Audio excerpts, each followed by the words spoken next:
Kromayeshi.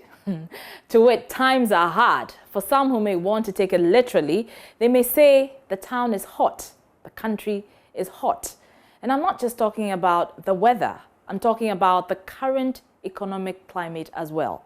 The temperature always increases when the price of fuel goes up. When fuel price sneezes, everything else catches a cold. It becomes a justification for the kenke seller to increase her prices. For those in the building industry, I am sure you understand me. The price of cables, iron rods, and many other building materials go up. For people who own cars, like myself, monthly budgets are disorganized. For commercial transport owners, it means passing on the extra cost to consumers. I'm sure you catch the drift, don't you? At the pumps, the price of fuel is now 6.90 pesos a litre. Don't be surprised if the fuel prices hit 7 cedis a litre soon. Now let me show you the chart of fuel prices over the last few months.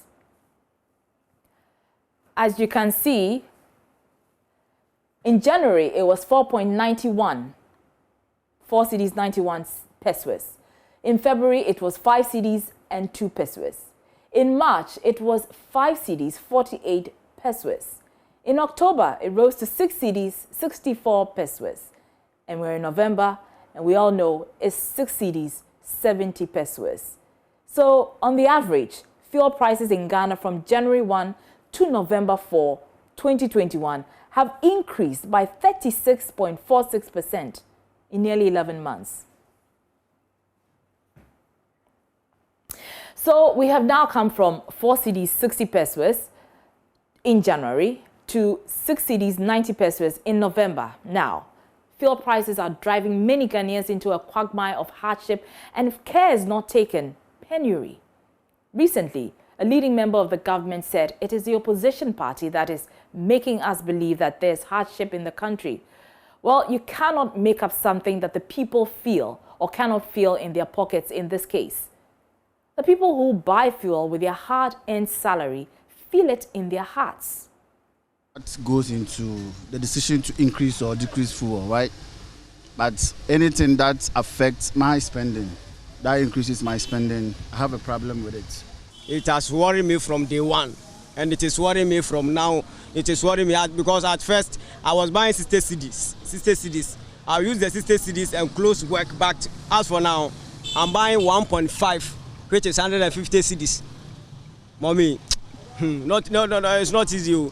I just want to stop the taxi work. When the price of fuel goes up, it means that every single thing in the value chain would have to go up. Just last week, fuel was 6 cedi 80 pesos, and just this week, 6 cedi 90 pesos.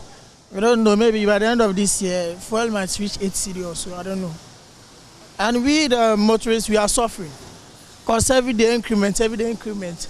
I used to buy 200 cedis for a week. For now, I'm buying 350 for a week. Even 3 days, I have to buy another fuel again. So that's how the masses feel. You cannot make that up. In communities where people use fuel to power their corn mill machines, they feel the heat in their pockets. Taxi drivers are suffering. Trotro drivers are suffering. Kenke sellers are suffering. Nika people are suffering. The masses are suffering. Indeed, the oil price is not determined by Ghana. We know that. The pricing is controlled by oil-producing countries. So it's influenced by the global trends. Some government officials have even argued that the current prices could actually have been worse. But that's not what we expect to hear from our leaders. We already know that.